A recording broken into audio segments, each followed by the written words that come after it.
Hello friends, എല്ലാവർക്കും പുതിയൊരു വീഡിയോയിലേക്ക് സ്വാഗതം. ഇന്ന് ഉണ്ടാക്കുന്നത് കേക്ക് പോപ്സ് ആണ്. അപ്പോൾ അതെങ്ങനെയാണ് ഉണ്ടാക്കുന്നതെന്ന് നമുക്ക് നോക്കാം. അപ്പോൾ ഇതിന് വേണ്ടിയിട്ട് ഞാൻ എടുത്തിട്ടുള്ളത് ചോക്ലേറ്റ് സ്പഞ്ച് കേക്കാണ്. ചോക്ലേറ്റ് ക്രീം കേക്കിൻ്റെ വീഡിയോ നമ്മുടെ ചാനലിൽ ഇട്ടിട്ടുണ്ട്. അപ്പോൾ അതിൽ ചോക്ലേറ്റ് സ്പഞ്ച് ഉണ്ടാക്കുന്നത് കാണിച്ചിട്ടുണ്ട്. അപ്പോൾ കാണാത്തവർ ഒന്ന് കണ്ടു നോക്കണേ. ഈ കേക്ക് ചെറിയ പീസുകളാക്കിയിട്ട് നമുക്ക് മിക്സിയുടെ ജാറിൽ കുറേശ്ശെയായി ഇട്ട് പൊടിച്ചെടുക്കാം. ഇപ്പോൾ ഞാനിതിവിടെ എല്ലാം പൊടിച്ചെടുത്തിട്ടുണ്ട്.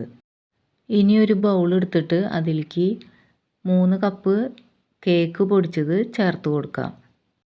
ഇനി മറ്റൊരു ബൗൾ എടുത്തിട്ട് അതിൽ 1/4 കപ്പ് ഡാർക്ക് കോമ്പൗണ്ട് ഗ്രേറ്റ് ചെയ്ത് ഇട്ട് കൊടുക്കാം.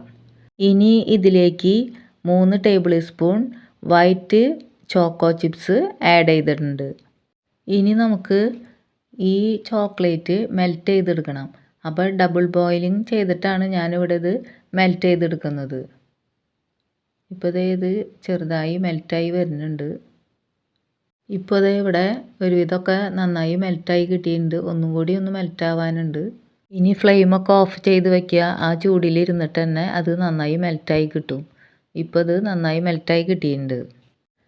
ഇനി കേക്കിൻ്റെ പൊടിയിലേക്ക് 2 ടീസ്പൂൺ കണ്ടൻസ്ഡ് മിൽക്ക് ചേർത്ത് കൊടുക്കാം. പിന്നെ ഇതിലേക്ക് ചേർത്ത് കൊടുക്കുന്നത് നമ്മൾ ചോക്ലേറ്റ് മെൽറ്റ് ചെയ്തത് 2 ടീസ്പൂൺ ചോക്ലേറ്റ് മെൽറ്റ് ചെയ്തതും ചേർത്ത് കൊടുക്കാം. ഇനി നന്നായി ഇത് നമുക്കൊന്ന് കുഴച്ചെടുക്കണം. ഇത് കുഴച്ചിട്ട് നമുക്ക് ഉരുളകളാക്കി ഉരുട്ടാൻ പറ്റണ ഒരു പരുവത്തിലേക്ക് എടുക്കണം. അപ്പോൾ നമുക്ക് കുറച്ചും കൂടിയും കണ്ടൻസ്ഡ് മിൽക്ക് ആവശ്യമുണ്ടെങ്കിൽ ഒഴിച്ചു കൊടുക്കാം.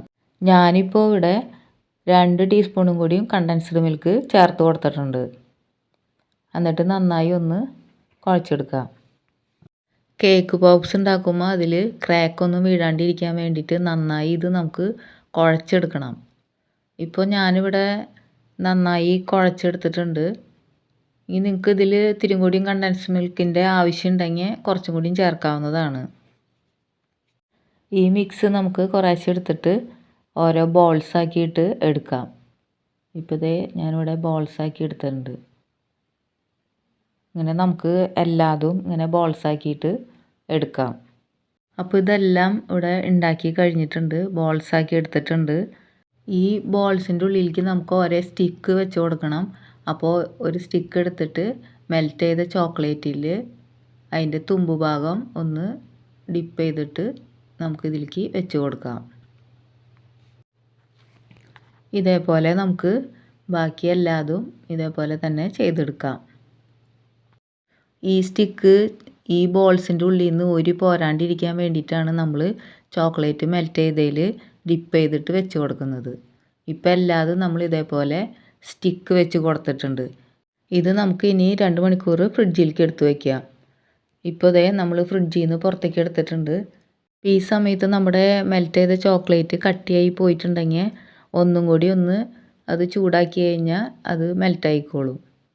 ഇനി നമ്മൾക്ക് ഈ ബോൾസിൻ്റെ മുകളിലേക്ക് ഈ മെൽറ്റ് ചെയ്ത ചോക്ലേറ്റ് ഒഴിച്ചു കൊടുക്കാം. കൂടുതൽ ചോക്ലേറ്റ് മെൽറ്റ് ചെയ്തിട്ട് ഒരു ഗ്ലാസ്സിലേക്ക് ഒഴിച്ചു കൊടുത്തിട്ട് അതിൽ വേണമെങ്കിൽ നമുക്ക് ഇത് ഡിപ്പ് ചെയ്ത് കൊടുത്ത് എടുക്കാവുന്നതാണ്. ഞാനിവിടെ അധികം ചോക്ലേറ്റ് എടുക്കാത്ത കാരണം ഇങ്ങനെയാണ് ചെയ്യുന്നത്. ഇനി നമുക്ക് ഇതിൻ്റെ മുകളിലേക്ക് ഡെക്കറേഷന് വേണ്ടിയിട്ട് കുറച്ച് ഷുഗർ ബോൾസ് ഇട്ട് കൊടുക്കാം. ഇത് ഉണങ്ങുന്നതിന് മുമ്പ് തന്നെ നമ്മൾ ഇതിൽ ഇട്ട് കൊടുക്കണം. ഇനി കുറച്ച് ഇതേപോലെ ഡെക്കറേഷന് വേണ്ടി സ്റ്റാർ പോലത്തെയൊക്കെ വെച്ച് കൊടുത്തിട്ടുണ്ട്. ഇനി ഇത് നമുക്ക് ഒന്നുകിൽ സ്റ്റിക്കിന് നീട്ടുള്ള സ്റ്റിക്കാണെന്നുണ്ടെങ്കിൽ ഗ്ലാസ്സിൽ വെച്ച് കൊടുക്കാം. അല്ലെങ്കിൽ ഇതേപോലെ ഒരു തെർമോക്കോളിൻ്റെ ഇതിൽ വെച്ച് കൊടുക്കാം. ബാക്കിയുള്ളതും ഇങ്ങനെ ഉണ്ടാക്കിയിട്ട് നമുക്ക് വെച്ച് കൊടുക്കാം. ഇനി ഒന്ന് സെറ്റായി കിട്ടാൻ വേണ്ടിയിട്ട് നമുക്ക് 10 മിനിറ്റ് ഒന്ന് ഫ്രിഡ്ജിലേക്ക് എടുത്തു വയ്ക്കാം. ഇപ്പോൾ ഫ്രിഡ്ജിൽ നിന്ന് 10 മിനിറ്റ് കഴിഞ്ഞപ്പോൾ ഞാൻ എടുത്തിട്ടുണ്ട്. ഇനി നമുക്കിതൊന്ന് കഴിച്ച് നോക്കാം കേട്ടോ. സൂപ്പറാണ് കേട്ടോ, അപാര ടേസ്റ്റാണ് അതിന്. അപ്പോൾ എല്ലാവരും ഒന്ന് ട്രൈ ചെയ്ത് നോക്കിക്കോളൂ. അപ്പോൾ വീഡിയോ ഇഷ്ടപ്പെട്ടാൽ ലൈക്ക് ചെയ്യാനും ഷെയർ ചെയ്യാനും സബ്സ്ക്രൈബ് ചെയ്യാനും കമൻറ്റ് ചെയ്യാനും മറക്കരുതേ.